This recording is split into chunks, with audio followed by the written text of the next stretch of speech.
ನಾನಾರು ಕಶ್ಯಪ ಬ್ರಹ್ಮನ ಮಗ, ದಿತಿಗರ್ಭ ಸಂಜಾತ, ಚತುರ್ಮುಖ ಬ್ರಹ್ಮನ ಮೊಮ್ಮಗ. ವಿಧಾತನಿಂದ ವಿಧಿ ಬರಹವನ್ನೇ ಬದಲಾಯಿಸಿ ಮರಣವನ್ನೇ ಮೆಟ್ಟಿ ನಿಂತ ಮಹಾವೀರ.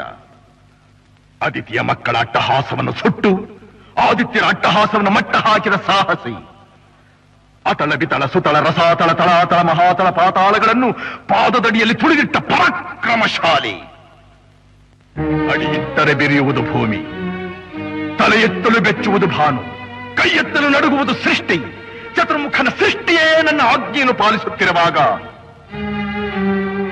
ಯಕ್ಕಶ್ಚಿತ್ನದ ಮಗ, ನೋ ಜನ್ಮ ಕೊಟ್ಟ ಮಗ, ನನ್ನ ವಂಶವನ್ನೇ ಬೆಳಗಬೇಕಾದ ನನ್ನ ಕುಮಾರ, ನನ್ನ ಆಶಾ ಜ್ಯೋತಿಯಿಂದ ಎಂದು ನನ್ನ ಮನಸ್ಸಿಗೆ ನೆಮ್ಮದಿಯಿಲ್ಲವೆಂದರೆ ಛೀ, ಇದೊಂದು ಬದುಕೆ, ಇದೊಂದು ಜನ್ಮವೇ?